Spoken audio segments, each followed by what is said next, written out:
Comienza el Foro Confilegal Santander Justicia, un espacio para conocer las novedades sobre la justicia y el mundo del derecho y del revés.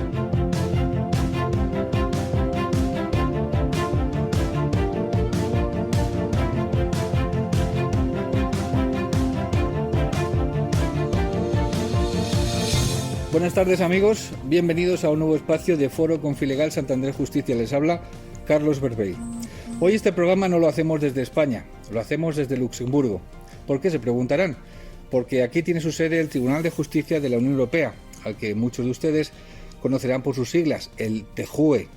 Una de las funciones de este tribunal es la de interpretar la legislación de la Unión Europea para garantizar que se aplique de la misma manera en cada uno de los 27 países que formamos parte de ella. Cualquier juez español, hasta el más humilde, puede hoy preguntar directamente al TJUE si una ley está cumpliendo esa función o no, y el TJUE tiene poder para corregirlo. La vicepresidencia de este importante órgano la ocupa actualmente desde hace 2 años una española, Rosario Silva de la Puerta. Antes, desde 2003, ha venido siendo magistrada del TJUE. Han sido 17 años y un mes cruciales para este órgano judicial que nació en 1954 como Tribunal de la Comunidad Europea del Carbón y del Acero con el Tratado de París, y en 1958 cambió su nombre a Tribunal de Justicia de las Comunidades Europeas, una denominación que en 2009, con el Tratado de Lisboa, se modificó para adaptarla a la que tiene en la actualidad. En ello ha tenido mucho que ver nuestra invitada de hoy, doña Rosario Silva de la Puerta, porque formó parte del grupo de reflexión de la Comisión Europea sobre el futuro del sistema jurisdiccional de la Unión. Fue jefe de la delegación española en el grupo de amigos de la Presidencia para la reforma del sistema jurisdiccional comunitario del Tratado de Niza y del grupo ad hoc del Consejo Tribunal de Justicia. ¿Qué quiero decir con esto? Pues que ha estado en todos los centros neurálgicos de decisión, desde los que se ha influido de forma decisiva para hacer realidad lo que hoy soy el Tribunal de Justicia de la Unión Europea. Y eso, desde nuestro punto de vista, desde mi punto de vista, hay que ponerlo en valor. Rosario Silva de la Puerta, quiero llamar también la atención sobre ello, ha sido la primera mujer de la historia en convertirse en abogada del Estado, de la historia de España. Fue en julio de 1978, 5 meses antes de aprobarse la Constitución. Ella tenía 24 años y un mes, que fue cuando tomó posesión. Como ustedes saben, es una de las oposiciones más duras. Su currículum a día de hoy, se lo pueden imaginar, tiene kilómetros de datos. Son 42 años de servicio. El año pasado nuestra invitada recibió en Madrid el galardón Mujer del Año que le otorgó la asociación Women in the Legal World, Mujeres en el Mundo del Derecho, y que le entregó el presidente del Consejo General del Poder Judicial y del Tribunal Supremo, Carlos Lesmes. Yo fui testigo de aquello. Allí, ante una concurrida audiencia, doña Rosario dijo algo alto y claro que ha repetido otras veces, y eso doy fe. Estas son sus palabras. Jamás he sido discriminada, siempre se me ha tratado como un igual, y cuando eso ocurre hay que decirlo. Entiendo que este galardón es un galardón a trayectoria profesional, no lo podría entender de otra manera. Bienvenida, doña Rosario, a Foro Confilegal Santander Justicia. Permítame antes que nada darle las gracias por acogernos en este edificio tan emblemático. Muchas gracias a vosotros por venir. Usted ha sido la primera mujer vicepresidenta del TJUE. ¿Qué piensa usted cuando los periodistas, como ahora, subrayamos su condición sexual como un hito en la historia personal de alguien? Quiero decir que estoy acostumbrada a ello. Como ha dicho, fui la primera mujer abogada del Estado, he sido la primera mujer española a ser juez del Tribunal de Justicia, he sido la primera mujer que ha sido presidenta de sala, he sido la primera mujer que ha sido vicepresidenta. Pero no creo que eso sea más allá que una anécdota. Lo importante para mí es haber podido realizar, desarrollar durante estos 42 años de vida profesional una actividad que me ha llenado plenamente y donde he podido, creo yo, ejercer mis capacidades en el mundo del derecho, que es lo que a mí me gusta. Al Tribunal de Justicia de la Unión Europea ya se le empieza a conocer en España como el Supremo de los Supremos de Europa, de los Tribunales Supremos de Europa. ¿Es acertada definición de cara a que los ciudadanos españoles entiendan su importancia de una forma simple y directa para los casos que resuelve? Pues diría que sí y que no. O sea, no es el Tribunal Supremo de los Tribunales Supremos, porque el Tribunal de Justicia no es el superior jerárquico de los Tribunales Supremos nacionales. Es decir, las decisiones de los Tribunales Supremos no son susceptibles de casación ante el Tribunal de Justicia. Sin embargo, sí que somos el Tribunal Supremo de la Unión Europea, es decir, los que somos competentes en última instancia para interpretar y sobre todo para declarar la validez o la nulidad de las disposiciones del derecho de la Unión. Creo que es muy importante el tener presente que el sistema jurisdiccional de la Unión Europea es un sistema descentralizado y que la función judicial se ejerce conjuntamente por los jueces nacionales, que son jueces de derecho comunitario, y por el Tribunal de Justicia, en una función de colaboración entre los dos niveles de organización judicial, pero no de subordinación jerárquica. ¿Cómo se llega a ser juez o magistrado del Tribunal de Justicia de la Unión Europea? Pues se llega a propuesta de los gobiernos de los Estados miembros. Cada gobierno propone a su juez y tienen que pasar después por lo que llamamos el Comité 255, porque es el comité previsto por el artículo 255 del Tratado de Funcionamiento de la Unión Europea. Es un comité compuesto por 7 miembros, 6 elegidos a propuesta del presidente del Tribunal de Justicia entre antiguos magistrados, tanto de los tribunales nacionales como del Tribunal de Justicia, y 1 a propuesta del Parlamento. La persona que haya sido propuesta como juez por parte del gobierno de un Estado miembro debe pasar por ese comité. Si el informe es favorable, entonces posteriormente los representantes de los gobiernos de los Estados miembros proceden a su nombramiento. Si por el contrario el informe no es favorable, entonces el Estado tendrá que proceder a proponer un nuevo candidato. Ese es el procedimiento para llegar aquí al tribunal. Sin embargo, como vicepresidente o vicepresidenta, usted fue elegida por prácticamente unanimidad por los 27, le quitamos usted, compañeros del Tribunal de Justicia. Conseguir la unanimidad hoy en día es ejemplar, vamos a llamarlo así. Bueno, no voy a entrar a saber, porque eso sí que es una votación secreta aquí, si es... En todo caso es por mayoría, porque si no, no llegas a ser elegido. Y es cierto que es un procedimiento de nombramiento interno, son los otros jueces los que nombran tanto al presidente como al vicepresidente y como a los presidentes de las salas de 5. Cada 3 años hay un procedimiento de elección. Sí. ¿En qué consiste la función ejecutiva de esa responsabilidad de vicepresidenta? Pues en una frase muy corta diría lo que dice el artículo 9 bis de nuestro estatuto, que es asistir y sustituir al presidente. Pero pasando a ser más concreto, el vicepresidente tiene 3 tipos de funciones. Hay una función de tipo jurisdiccional que se manifiesta en el hecho de que formas parte siempre de todos los asuntos de gran sala, que son los asuntos más importantes de los que conoce el tribunal. Luego tienes la función en materia de medidas provisionales, es decir, cuando se solicita la suspensión de un acto que sea recurrido o cuando se pide la adopción de medidas por parte de la Administración de la Unión, es decir, la Comisión, o por parte de los Estados miembros también en los recursos de incumplimiento, la competencia en materia de medidas provisionales es del vicepresidente.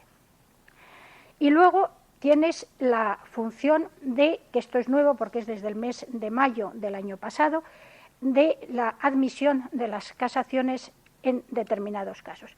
A partir de mayo de 2019 se ha establecido un procedimiento previo de admisión del recurso de casación cuando se trata de sentencias del Tribunal de Primera Instancia que recaen sobre materias que ya han sido objeto de un doble control jurisdiccional. Sobre todo estamos hablando en materia de marcas. Las decisiones en materia de marca comunitaria o marca de la Unión es adoptada primero a nivel de la Oficina de Marcas en Alicante, que tiene sus decisiones en materia de recurso, luego son recurribles ante el Tribunal General, por tanto han tenido ya o han sido ya objeto de un doble control. Eso hace que para que se pueda admitir el recurso ante nosotros es necesario previamente ese examen de admisibilidad que se forma a través de una sala que siempre es presidida por el vicepresidente. Y es necesario que el recurso plantee cuestiones esenciales para la unidad, la coherencia o el desarrollo del derecho de la Unión. Por tanto, esas serían las funciones jurisdiccionales. Luego tengo unas funciones de tipo representativo. Este año con el COVID eso está muy limitado, pero es verdad que recibimos muchísimas visitas de otros órganos jurisdiccionales nacionales, de órganos políticos, de universidades, y también somos invitados, y ahí tienes una labor pues eso, de representación del tribunal importante. Y por último, una función de tipo administrativo, ¿sí? Ayudando al presidente en todo lo que es la gestión del tribunal, la gestión interna, administrativa, y sobre todo participando como miembro del comité administrativo, que es donde se discuten y deciden todas estas cuestiones de funcionamiento interno del tribunal. Un término que se utiliza mucho en España, porque ustedes en los últimos tiempos han tenido sentencias que han influido, que han conseguido pues llegar a los principales titulares de los periódicos, es la cuestión prejudicial. ¿Podría explicar a nuestra audiencia, a nuestros escuchantes, oyentes, qué es la cuestión prejudicial en Román Paladino, que diría Gonzalo de Berceo? Pues es el mecanismo previsto en los tratados para garantizar la aplicación uniforme del derecho de la Unión en todos los Estados miembros. Tenemos que pensar que si el mecanismo de la cuestión prejudicial no existiera, sería posible que una misma disposición de derecho de la Unión fuera aplicada e interpretada por un juez, pongamos el ejemplo, en la otra punta de Europa, en Helsinki, mientras que la misma disposición era interpretada y aplicada de forma diferente por parte de un juez de Málaga, por poner también la otra punta del sur de Europa.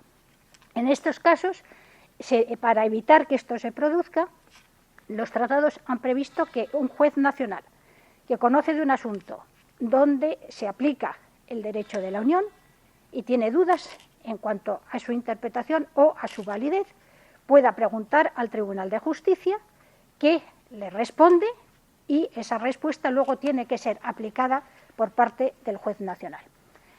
Si nos encontramos en presencia de una interpretación dada por el tribunal, esto, en términos muy jurídicos, tiene eficacia erga omnes, es decir, frente a todos. Significa que la interpretación dada por el tribunal vale no solo para el juez que le ha planteado la cuestión prejudicial, sino para cualquier otro que vaya a aplicar la misma norma. Y solamente si ese que va a aplicar la misma norma sigue teniendo dudas, puede plantear una nueva cuestión prejudicial al Tribunal de Justicia, pero si no, tiene que aplicar la interpretación que el tribunal ya ha dado. Por tanto, es un mecanismo de colaboración entre el juez nacional, como juez de derecho de la Unión, y el Tribunal de Justicia para garantizar la interpretación y aplicación uniforme de este derecho. Yo, viendo alguna de las cuestiones prejudiciales que se plantean en el Rosario, a veces me planteo, ustedes tienen aquí unos traductores increíbles, 28 países, o sea, 25 que traducen del inglés, del español y demás. Sin embargo, muchas veces el suajilio judicial que utilizan ustedes de origen puede ser hasta farragoso. Entonces, yo me pregunto, a veces algunas de esas cuestiones prejudiciales que se plantean son confusas y llevan en el planteamiento a confusión, a su vez, ¿puede ocurrir eso al tribunal? O sea, nosotros pedimos, y hay unas instrucciones o recomendaciones, para ser más concreto, a los jueces nacionales a la hora de redactar la cuestión prejudicial, que sean lo más claros y concisos posibles, es decir, que utilicen frases cortas, que no traten de hacer desarrollos que a lo mejor en el ámbito del derecho interno es muy fácil de comprender, pero que a la hora, como usted dice, de traducir a las otras lenguas de procedimiento puede llevar a una complicación añadida. Por otro lado, también hay unas instrucciones que se derivan de nuestro reglamento de procedimiento estableciendo cuál es el contenido de una cuestión prejudicial. El juez nacional tiene que establecer cuáles son los hechos del procedimiento nacional, cuál es el marco jurídico en el que éste se desarrolla, cuáles son las dudas que él tiene y, si quiere, no es obligatorio, pero es recomendable también decir cuál es su propia posición, qué es lo que él piensa. Ese contenido es esencial, porque si nosotros no tenemos todos esos elementos en la cuestión prejudicial, en el auto planteando la cuestión prejudicial, no estamos en medida de responder a esa cuestión, o podemos responder algo que no corresponde en nada a la realidad de lo que se nos ha planteado. Y no solamente nosotros, sino también todos los que presentan observaciones, porque en una cuestión prejudicial pueden intervenir todos los Estados miembros la Comisión siempre y las otras instituciones solo si se trata de disposiciones de esas instituciones, aparte de las partes en el procedimiento nacional. Y todas esas partes solo tienen como referencia el documento que ha enviado el juez nacional, ese auto, no saben más. Por tanto, si este no es completo, también van a hacer observaciones que no sirven para nada porque no se refieren al contenido del problema que tiene planteado el juez nacional. Esto nos lleva algunas veces a pedir aclaraciones y otras veces a simplemente no admitir la cuestión porque no tenemos elementos suficientes para poder responder. Por eso es importante que sea bien redactada, sí. ¿Es normal que se puedan presentar una cuestión prejudicial aclaratoria sobre otra cuestión prejudicial anterior? No es normal, pero pueden hacerlo. Todo juez puede volver otra vez a preguntarnos si sigue teniendo dudas, sí. ¿El principio de transparencia es un valor esencial en las relaciones entre consumidores y entidades financieras y empresas en el ámbito europeo? A ver, yo lo que diría es que el principio de transparencia es configurado como un elemento esencial en el funcionamiento de las instituciones. Y las particulares y los estados tienen que garantizar la posibilidad, o se les tiene que garantizar la posibilidad de acceso a los documentos que obran en poder de las instituciones. Otra cosa es que en algún sector concreto también la transparencia tenga otro significado. Se está haciendo referencia a la directiva sobre cláusulas abusivas en los contratos celebrados con los consumidores. Ahí sí, es cierto, el tribunal ha reiterado que es necesario que esas cláusulas sean redactadas de una forma comprensible, a eso se refiere la transparencia, para que el consumidor adopte una decisión final con pleno conocimiento de causa. El TJUE tiene una peculiaridad que lo distingue del resto de los tribunales, de la Corte estadounidense, la Corte Suprema, del Tribunal Europeo de Derechos Humanos, y es que no hay votos particulares. Esto, algunos dicen, bueno, vamos a ver, la disidencia, y es disidencia, al fin y al cabo, enriquece. ¿Qué piensa usted? No, yo no soy nada partidaria de que haya unos votos reservados en el tribunal. Tienen que pensar que estamos en presencia o estamos ante un tribunal que está compuesto por miembros procedentes de distintos países, y yo creo que eso llevaría a identificar una determinada tendencia, un determinado voto en función de la nacionalidad. Y eso no es bueno, porque aquí nos olvidamos desde el momento en que entramos por la puerta de qué nacionalidad somos cada uno. O sea que eso no tiene ninguna incidencia. Y el otro elemento es la fuerza de nuestras sentencias cuando respondemos a una cuestión prejudicial. ¿En qué medida un juez nacional se va a ver vinculado por una sentencia nuestra si pensemos que es una sentencia de una sala de 5 en el que han votado 3 a favor y hay 2 votos reservados? Creo que eso dañaría la eficacia y la fuerza de nuestras sentencias. Por tanto, creo que el sistema está muy bien como está. Una figura que no existe en el derecho español es el del abogado general, que procede del derecho francés. ¿Podría explicar cuál es su rol? Porque aquí en España, en nuestro país ya sabe lo que pasa, es decir, el abogado general, pero sí, ¿qué es el abogado general? Es verdad lo que dice, que muchas veces salen las noticias en los periódicos, un letrado del tribunal ha dicho. Bueno, vamos a ver. El abogado general es un miembro del Tribunal de Justicia, igual que los jueces, que además tiene el mismo mandato de 6 años renovable, que su procedimiento de nombramiento es igual que el de los jueces. ¿Categoría? La misma categoría, todo. Pero su función fundamental es elaborar unas conclusiones que se hacen entre el final de la vista y el comienzo de la deliberación, y que es un análisis detallado del asunto que tiene planteado el tribunal con una posible solución. Estas conclusiones no son vinculantes, es decir, el tribunal puede seguirlas o no seguirlas, pero le ayudan a la hora de tomar su decisión. Y además, el abogado general, siempre hay un abogado general designado para cada asunto, igual que hay un juez ponente.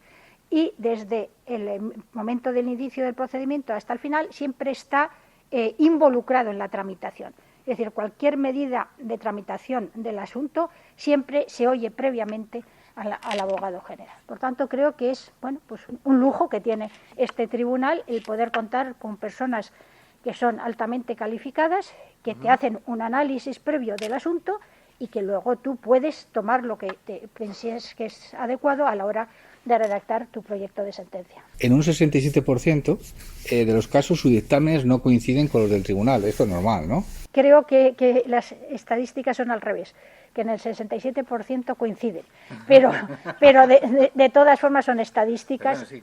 Y es normal porque, bueno, como no son vinculantes, podemos tener opiniones distintas. Dentro del Tribunal de Justicia de la Unión Europea existe otro tribunal más desconocido, que es el Tribunal General de la Unión Europea. ¿Qué funciones cumple? El Tribunal General se creó, entró en funcionamiento en el año 89, se creó a raíz del Acta Única Europea, que permitía el agregar al Tribunal de Justicia un tribunal de primera instancia para descargarle un poco del trabajo que tenía en esos momentos. El tribunal, que ahora se llama Tribunal General, que antes era Tribunal de Primera Instancia, empezó conociendo de pocos asuntos, de asuntos en materia de función pública, en materia de acuerdos entre empresas y de abuso de posición dominante y cuotas de producción cerca, que ahora eso ya no existe. Luego fue ampliándose sus competencias hasta llegar al Tratado de Niza, donde ya se le atribuyó la competencia general en cuanto a los recursos directos, es decir, los recursos de anulación contra actos de las instituciones, salvo las que están, lo que se trataría de directivas o de reglamentos adoptados en procedimiento colegislativo procedimiento legislativo ordinario por el Consejo y el Parlamento. Entonces, ellos deciden en primera instancia, lo que significa que posteriormente hay la posibilidad de un recurso de casación por las cuestiones exclusivamente de derecho, como es todo recurso de casación, ante nosotros. Es, por tanto, un tribunal de primera instancia que conoce con carácter general de todos los recursos directos contra decisiones dictadas por las instituciones, con esa salvedad de las que están adoptadas a través de un procedimiento legislativo ordinario. ¿Cuántos idiomas habla usted? Bueno, si no cuento el mío mismo, que es el español, francés e inglés. Francés e inglés. ¿Todos los magistrados, los jueces, son magistrados o jueces? Porque aquí nos llaman jueces. Jueces. Todos los jueces suelen hablar su idioma natal, más el francés y el inglés. Francés obligatorio porque es nuestra lengua de trabajo. Es decir, aquí nosotros todo lo redactamos en francés, deliberamos en francés y luego, bueno, todo se traduce a todas las lenguas de procedimiento, pero nuestra lengua de trabajo es el francés. Por tanto, ese es el requisito sine qua non para poder acceder al tribunal. Lo que pasa es que es verdad que el inglés es una lengua ahora franca y luego hay otros muchos que hablan otras muchas más lenguas. Sí. Yo a veces me pregunto, desde España, cuando ustedes hacen una deliberación, esa sentencia tiene que ser traducida a todos los idiomas del... O sea, ustedes tienen aquí un batallón de traductores jurídicos de más alto nivel. Sí, exacto. La mitad del personal del tribunal se lo lleva a la traducción. Y a eso hay que añadir también, que es otra sección, los intérpretes, porque nuestras vistas también son multilingües. Están en la lengua de procedimiento, pero están también los Estados miembros que pueden en cualquier momento utilizar su propia lengua, con lo cual necesitas la interpretación. Pero también, siempre lo digo, que tenemos los intérpretes mejores del mundo. Es un nivel excepcional. Supongo que cuando usted es ponente de una sentencia y le pasan la traducción al francés o al español, los matices lo verificará y los matices son esenciales, ¿no? Porque el diablo está en los detalles, ¿no? Sí, pero quiero decir, nosotros escribimos y redactamos en francés. Yo y cualquier otro juez, nadie lo redacta la sentencia en otro idioma. Luego se traducen.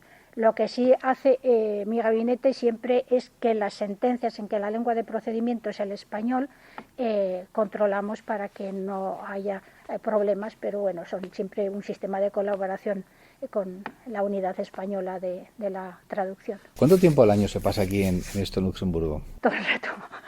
Este es mi lugar de residencia. Yo solo voy a España para las vacaciones, eso es todo. Vaya. ¿Quién y cómo decide qué casos van al pleno de los 27 jueces? Esto es algo que siempre me he preguntado. ¿Cuál es a la gran sala, con usted o el presidente presidiendo un tribunal de 15 jueces, y cuál es a la sala con un tribunal de 3 a 5 jueces? A mí, de verdad, que me explica esto. Pues es muy sencillo. Cuando un asunto se ha acabado el procedimiento escrito, entonces el ponente tiene que redactar lo que llamamos un informe previo, sí, que es un análisis del asunto con los problemas que él ve y hace propuestas a la reunión general del tribunal, que nos reunimos todos los martes por la tarde, y esa reunión general, es decir, todos los miembros del tribunal, incluidos abogados generales, tiene que discutir sobre las propuestas que hace el ponente. Y el ponente tiene que proponer el tipo de sala, si hay o no conclusiones, si hay o no vistas, y si hay que adoptar medidas de instrucción o hacer preguntas a las partes. Entonces, a propuesta del ponente, la reunión general decide. ¿Cuál es el criterio que normalmente seguimos? Si se trata de asuntos de especial importancia, de materias que todavía no han sido objeto de un desarrollo jurisprudencial, eso va a gran sala. Si se trata de asuntos que tienen una cierta trascendencia, pero que ya tenemos una base en la jurisprudencia, o que son asuntos muy técnicos, entonces van a salas de 5. Y si ya existe una jurisprudencia reiterada que te facilita el camino, entonces va a salas de 3. Mientras que el pleno solamente se utilizan los supuestos previstos en el tratado, es decir, cuando, por ejemplo, se cuestiona la integridad de un miembro de la comisión y hay que imponer sanciones, bueno, eso obligatoriamente tiene que ir al pleno. Pero también puede ir al pleno cuando la reunión general lo decide, asuntos de una importancia que trasciende la esencia misma de la actividad de la gran sala. Yo me pregunto a veces, bueno, en este tiempo de COVID, ¿cómo han enfocado ustedes? ¿Ha hecho mucho teletrabajo? Totalmente. La verdad es que para mí ha sido un ejemplo cómo ha funcionado esta institución durante estos meses. Como a todos, nos cogió de sorpresa. ¿Sí? De repente habíamos tenido una vista un viernes, porque era además un asunto que llamamos PPU, es decir, procedimiento prejudicial de urgencia, y nos dijeron por la tarde, el lunes ya no se puede venir. Habían cerrado aquí en Luxemburgo, sí, y nos encontramos así. Y hemos estado trabajando, sí, con teletrabajo. La verdad es que nuestro servicio de informática ha funcionado muy, muy bien. La gente ha dado más de lo que podía dar, yo creo, porque no ha sido fácil.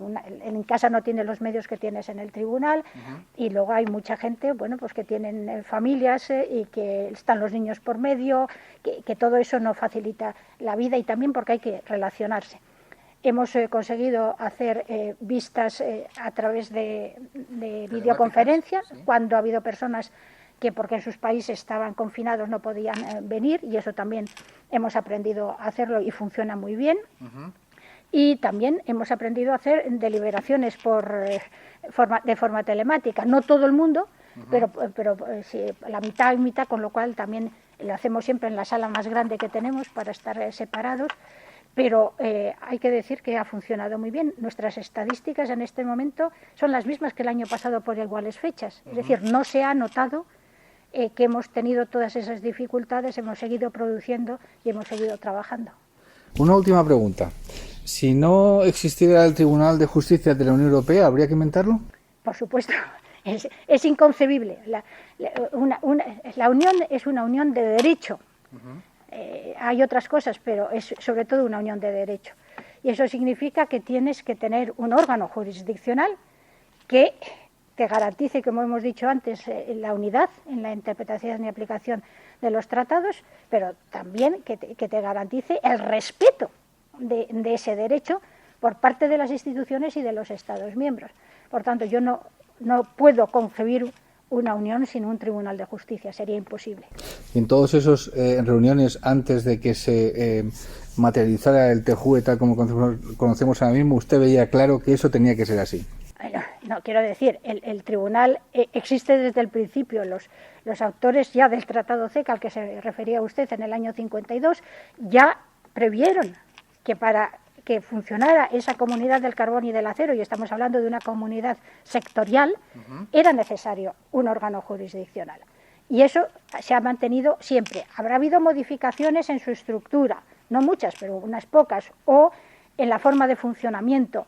Hemos modificado nuestro estatuto, nuestro reglamento de procedimiento, por supuesto, pero la esencia misma de lo que es el Tribunal de Justicia está desde el origen y no se ha cambiado. Don Rosario Silva de la Puerta, muchísimas gracias por recibirnos, por este rato conversando aquí, en el centro de Europa, en Luxemburgo, en el Tribunal de Justicia de la Unión Europea, y como se suele decir, que le vaya bonito, haga usted bien su trabajo, que nosotros le seguimos desde España. Gracias. Muchísimas gracias.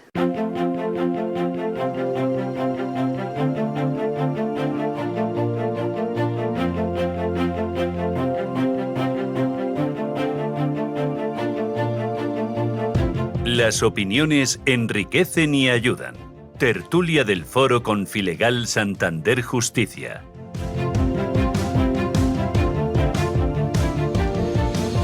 En la entrevista con la vicepresidenta del Tribunal de Justicia de la Unión Europea, doña Rosario Silva de la Puerta, hemos hablado de que el TJUE se compone en realidad de dos tribunales. Uno de primera instancia, el llamado Tribunal General de la Unión Europea. El, digamos, hermano mayor, el mencionado, el que hemos hablado, es el TJUE, el segundo. Esta segunda parte, la de la tertulia, he querido dedicarla precisamente al Tribunal General, para comprender su funcionamiento. Para ello contamos con Ignacio Ulloa, que fue juez de ese tribunal entre 2013 y 2019 y que actualmente es el jefe de gabinete del presidente del Tribunal Constitucional. Buenas tardes, señor Ulloa. ¿Qué tal? Buenas tardes, Carlos. ¿Todo bien por Madrid? Carlos, Bien, sí. ¿no? Sí, bien. Aquí en el despacho. Bueno, Más oscuro... y también... ¿Más oscuro? Digo, que más oscuro que en Bruselas, creo, o más oscuro que en Luxemburgo, porque hace muy mal tiempo. Bien, y también contamos con Alfonso Lamadrid, socio del Departamento de Derecho de la Competencia y de la Unión Europea de Garrigues, el despacho Garrigues en Bruselas.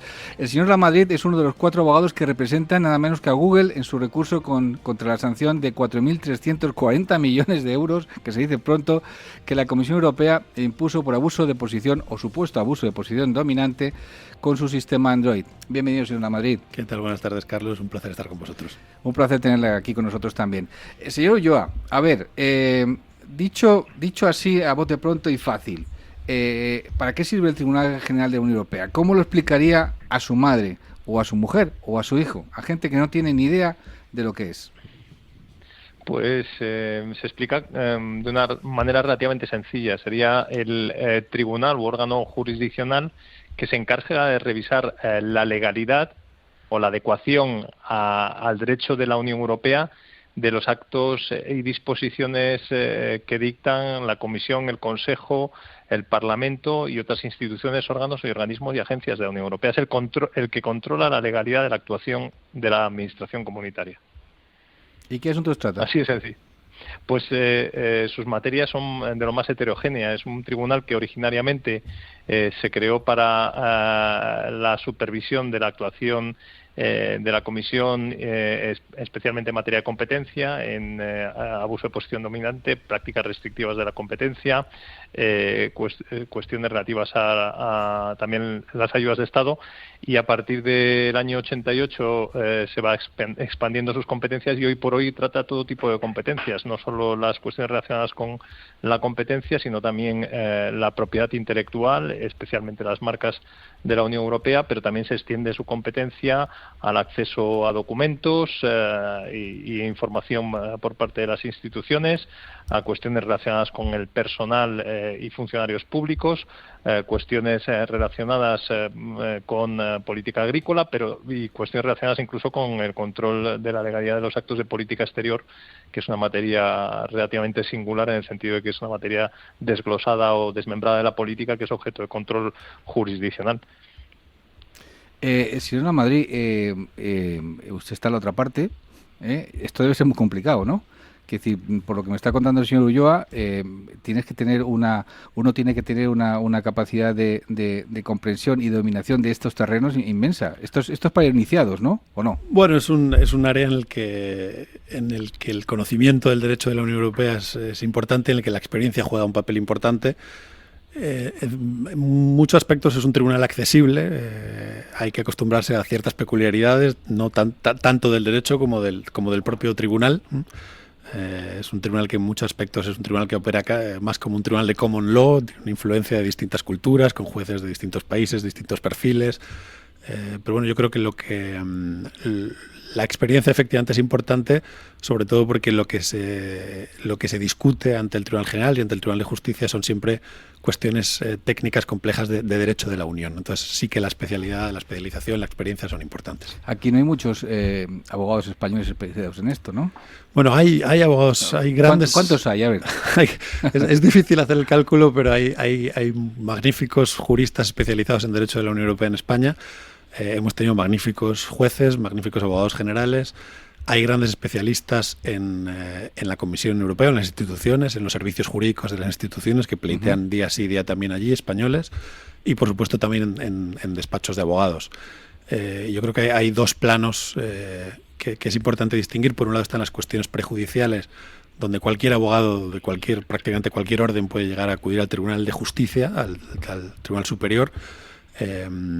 Cualquier abogado que detecte un tema relevante de derecho de la Unión y lo sepa invocar. Y luego está el otro plano, que es el de las acciones directas, los recursos de anulación, que es lo que se dilucida en primera instancia entre el Tribunal General.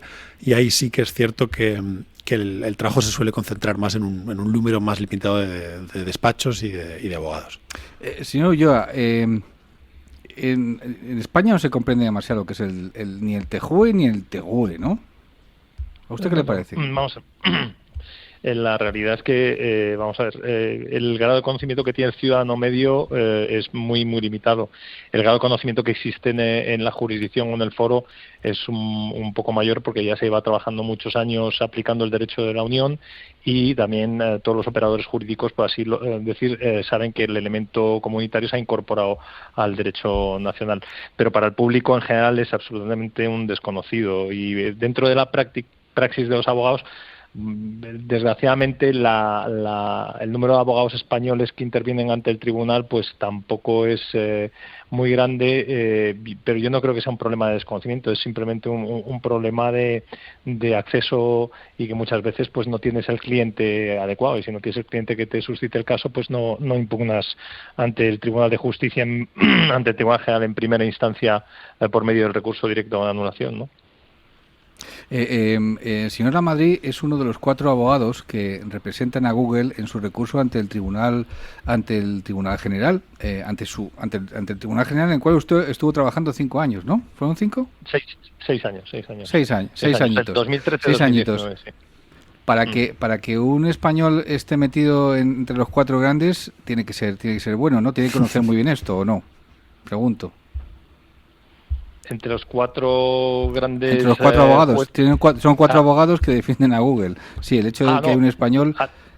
Sí. Bueno, vamos a ver, sí que es cierto, y estoy de acuerdo con el letrado, con Alfonso, como ha expuesto, que los juristas españoles, bien sean en el libre ejercicio o bien sean incorporados a los servicios jurídicos del Consejo de la Comisión o en el propio Tribunal de Justicia, han siempre descollado. O sea, el español es un buen jurista, un jurista apreciado porque es un jurista fino, un jurista sutil, un jurista metódico, concienzudo, que analiza las cuestiones de una forma pormenorizada y sabe exponerla. Lo único que siempre se tiene que enfrentar a la barrera del idioma, aunque el Tribunal General y el Tribunal de Justicia de la Unión Europea tienen la gran ventaja de que el idioma no es una barrera insoslayable, porque uno puede incluso efectuar los alegatos o ir a la vista oral y hablar en su propio idioma, y eso yo creo que otorga una ventaja. Pero dado el tecnicismo del derecho de la Unión Europea y dada la especificidad de la materia, yo creo que muchas veces es difícil que haya un cliente, un gran operador en sectores regulados, o alguien que ha resultado perjudicado por una decisión de la Comisión o del Consejo, que acuda a un abogado español, porque relativamente los despachos bruselenses y los despachos de la City de Londres están siempre en mejor posición, ¿no? Los primeros por su proximidad y los segundos por su conocimiento y de su experiencia internacional, ¿no? Pero, bueno, se va haciendo camino, y yo creo que poco a poco hay cada vez más abogados en materia de competencia. Hay buenos abogados españoles. Yo podría decir que una decena de abogados españoles que tienen un prestigio reconocido en el foro y que en el Tribunal General, cuando venían, sabíamos que venían con asuntos serios. Sí, yo estoy de acuerdo con lo que dice Ignacio. No lo personalizaría. Yo creo que en asuntos de determinada envergadura lo que cuenta siempre es el equipo, no el abogado concreto. En nuestro caso, en Garrigues, creo que somos uno de los despachos, si no el despacho, con más carga de trabajo contencioso ante los tribunales de la Unión ahora mismo. Yo creo que en los últimos años habremos hecho casi un centenar de procedimientos, sobre todo en materia de competencia y ayudas de Estado.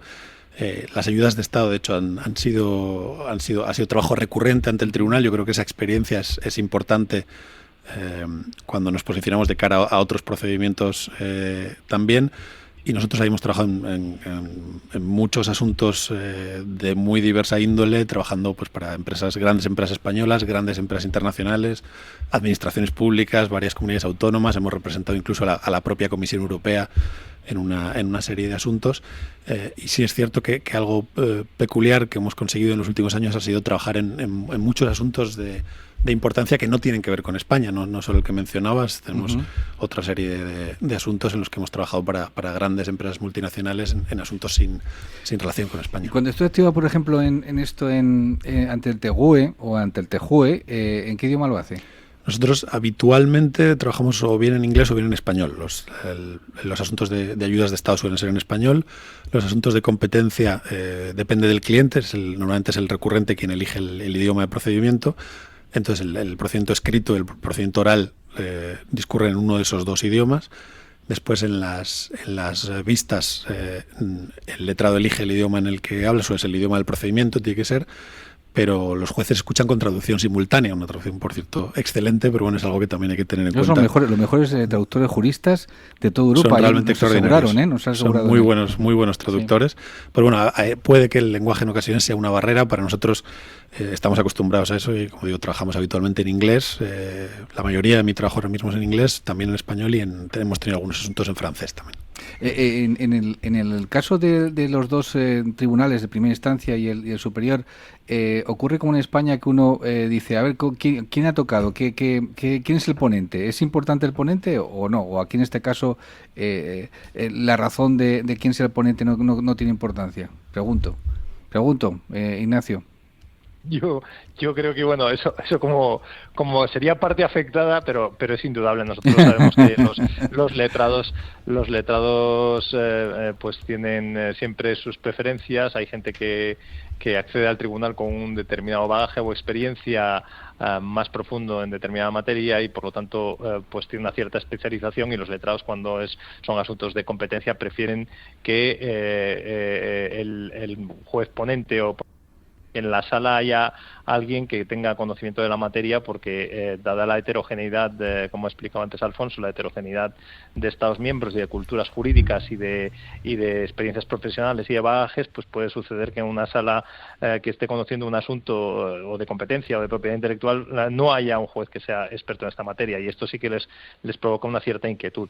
Pero yo creo que cada vez se va incrementando más el grado de conocimiento y de experiencia, y desde luego en el acceso a la condición de juez en el Comité 255 cada vez se va exigiendo más que en la presentación de ese currículum no solo haya unas garantías de independencia e imparcialidad o un cierto dominio de idiomas, sino que el juez que se presenta sea un experto en derecho de la Unión Europea y con conocimientos específicos en un determinado campo que sea competencia del tribunal, para que así se permita incrementar la calidad de las resoluciones del tribunal, que no sea simplemente una repetición de jurisprudencia, sino que muchas veces hace falta que haya un auténtico juez experto que, incluso si tiene que tomar el camino o la audacia de cambiar una línea jurisprudencial, pueda hacerlo porque se lo permiten sus conocimientos. Vale, a ver, y ahora para que nos entendamos, las decisiones de la Comisión Europea son susceptibles de verse recurridas ante el Tribunal General, ¿correcto? Así es. Exacto, como en el caso Google, ¿no? Exacto, son recurridas por los mismos motivos que serían recurridas en un procedimiento contencioso administrativo en España, por los vicios de incompetencia, defectos sustanciales de forma, violación de los tratados o de normas de ejecución de los mismos y desviación de poder, que son las mismas causas. En definitiva, siempre se suelen invocar dentro de las alegaciones cuestiones relativas a error de hecho y error de derecho, y siempre se suelen encauzar por los letrados las cuestiones relacionadas no solo con la adaptación o base base jurídica, sino con la motivación, el grado de motivación y exhaustividad con respecto a la actuación administrativa. En definitiva, son procesos concienzudos. Correcto. Y eso lleva luego después al recurso en segunda instancia ante el Tribunal de Justicia de la Unión Europea, ¿correcto? O sea, estamos reproduciendo el sistema que tenemos en nuestro país también, de alguna forma, ¿no? El sistema dos instancias de doble instancia, porque bueno, además ha pasado a ser una garantía, por así decir, del proceso debido a nivel europeo, y forma parte ya de la tradición jurídica de todos los Estados el que se tenga este derecho a segunda instancia, no solo en el ámbito penal, sino también en el resto de las ramas de ordenamiento jurídico y como no, en el procedimiento administrativo. Y en este caso el Tribunal de Primera Instancia, sus resoluciones, cuando se aprecia que se ha incurrido en algún error y las partes no están conformes, pues las recurren en apelación-casación al Tribunal de Justicia, que no revisa las cuestiones fácticas y solo lleva a cabo una revisión por cuestiones jurídicas. Por eso digo que es un recurso no solo de apelación, sino también apelación-casación, porque realmente hay que tener una buena argumentación jurídica para poder pasar el filtro de la admisión del recurso de casación. A ver, señor Lamadrid, una cuestión personal. Cuando porque hemos estado viendo las salas de juicios y son impresionantes. Es decir, conocemos las españolas, pero claro, cuando entras en la gran sala, vamos a ver, esto es como torear en las ventas, perdón por la expresión, pero es así. ¿Uno qué siente en ese momento, cuando uno se levanta y empieza a explicar a un tribunal formado por 3, 15 o el Pleno un asunto de estos? Pues para mí las vistas son la parte más bonita del trabajo. No sé si son necesariamente las que el momento que tiene más incidencia en la resolución del tribunal, que muchas veces viene condicionado por lo discutido en la parte escrita, pero sí, esos momentos son los que uno se siente más abogado, digamos, ¿no? Yo creo que la dinámica de una vista en los tribunales de Luxemburgo es distinta de la que puede ser la dinámica en un tribunal nacional. De hecho, quizás se parezca más incluso a lo que puede ser un examen. Aquí la práctica de prueba no tiene un papel tan importante. Es muy excepcional que haya testificales, interrogatorios, declaraciones de peritos. La vista transcurre normalmente con una exposición oral por parte de los distintos letrados de las distintas partes, y a eso sigue un debate técnico-jurídico con los jueces sobre cuestiones de derecho de la Unión. O sea, el debate se centra en cuestiones de derecho, particularmente en los asuntos de casación y las prejudiciales, que por naturaleza solo pueden tratar de cuestiones de derecho, como explicaba Ignacio, pero incluso también eso sucede en los casos de acciones directas. Yo creo que es una de las, mencionaba antes la influencia de los sistemas de common law, y esa es una de ellas, el tener esos debates con participación activa de los jueces, que lo utilizan pues para enviar mensajes a las partes, explorar consecuencias de distintas soluciones y a veces incluso en ocasiones para enviar mensajes. ¿Y uno se pone nervioso el día anterior? Supongo que bajará a un hotel allí a Luxemburgo el día anterior, se prepara todo y uno está nervioso, ¿no? Bueno, no? Yo creo que la tensión siempre es buena. Yo creo que la tensión genera un estado de lucidez transitoria que a uno se le pasa después. Pero bueno, sí, es cierto que hay que mantener cierta tensión. Nosotros hemos asistido, hemos participado en muchas vistas, pero bueno, siempre es importante mantener esa tensión, ¿no?